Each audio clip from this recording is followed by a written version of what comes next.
मथुरा वृंदावन नगर निगम क्षेत्र में पार्किंग के नाम पर ई रिक्शा चालकों ने अवैध वसूली का आरोप लगाया है। बुधवार को अवैध वसूली के खिलाफ ई रिक्शा चालकों ने हड़ताल की और जीआईसी पर खड़े होकर अपना विरोध जाहिर किया। आइए अब हम दिखाते हैं क्या यह रिक्शा चालकों का आरोप कौन कर रहा है अवैध वसूली।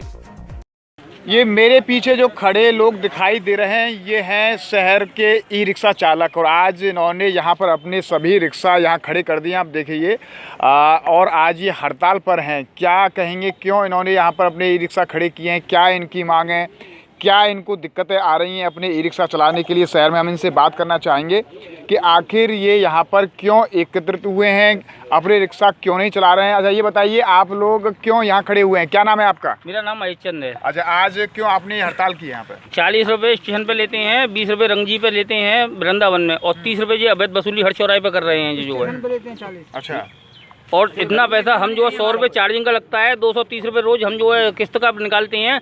बच्चों के लिए कुछ कमा के लेके जाएं या नहीं लेके जाएं। तो आपको क्या लगता है कि ये पैसा अधिक वसूल रहे हैं जो निर्धारित पैसा, या ठेके अभी तक अवैध रूप से चल रहे हैं? अभी जो 2-3 दिन से अवैध रूप से चलाए गए हैं, वैसे कोई पैसा नहीं आया लिया जा रहा था। तो ये पैसा आपसे कब से लिया गया है? 3 दिन से लिया जा रहा है। और इससे पहले कोई पैसा लिया जा रहा था? नहीं लिया जा रहा था। कोई नहीं लिया था। नहीं, इससे पहले बंद कर दिया था ये पैसा लेना। 1 साल पहले दोबारा 1 साल पहले अब बंद कर दिया, तो अब दोबारा से चालू कर दिया है। कोई ले रहे हैं। मेरा कहने का मतलब ये 40 रुपये स्टेशन पे लेते हैं, वहाँ पे कोई पर्ची देते नहीं है। वृंदावन अगर जाएं तो देखो ऐसी पर्ची मथुरा में काटे हैं जिसपे कि कोई इस पे तो रजिस्ट्रेशन संख्या है, उस पर कोई रजिस्ट्रेशन नहीं है। और ये 3-4 लोग इकट्ठे हो गए, ये पर्चियों को काटते हैं, 30 रुपये की लेते हैं। इस पर रजिस्ट्रेशन नंबर इस पे रजिस्ट्रेशन नंबर नहीं है, इस पे रजिस्ट्रेशन नंबर है वृंदावन के, जबकि मथुरा वृंदावन नगर निगम एक ही है और एक ही पर्ची कटनी चाहिए। अगर कटती है तो जायज, बाकी ये नाजायज पर्ची कट रही है, 2 जगह पे पर्ची कट रही है, स्टेशन पे कट रही है। पहले ने अभी कट रही है सर अभी से कट रही है। नजरे पे मारपीट करते हैं। सर जैसे भाई पर्ची जो कटती है इनसे बड़ी परेशानी हो गई लोगों को। और गरीब आदमी क्या करे, बेचारा मर जाए क्या करे। बेचारा किस्त पे गाड़ी ले रखी है, किस्त पे निकालें कि अपने घर पे ले जाएं।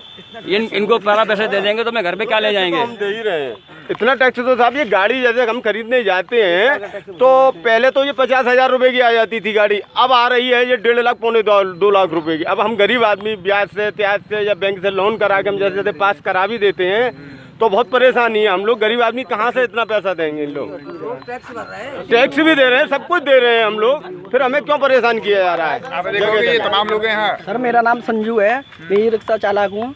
ये 40 रुपये स्टेशन पे लेते हैं जिसकी कोई पर्ची नहीं है, और 30 रुपये नगर निगम के लेते हैं जिस पर कोई भी कहीं भी नगर निगम पर जगह नहीं है किसी भी चौराहे पे, और उसकी भी 30 रुपये लेते हैं। और हम किसी भी चौराहे पर ठड़ा सवारी भरने की तो दूर की बात है, सवारी ठड़ी भी नहीं, उतार भी नहीं सकते हैं, और पुलिस वाले डंडे मारते हैं। अब बताइए चालान भी करते हैं, चालान भी भुगतो, फिर नो एंट्री है, और नो एंट्री वजह से किसी का भी धंधा नहीं हो पाते हैं।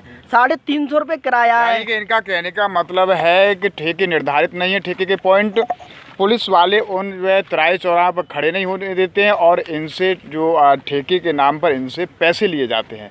अब सबसे बड़ा सवाल इस बात का है, अगर नगर निगम द्वारा ठेका उठाया भी गया है तो उसके पहले मानक पूरे होने चाहिए। कितने पॉइंट हैं ठेके के जहां पर क्या व्यवस्था है वहां पर जो है पार्किंग की, जो है ई रिक्शा चालकों की या ऑटो चालकों के लिए खड़े होने की, ऐसा कोई सिस्टम शहर में अभी तक नहीं दिख रहा है।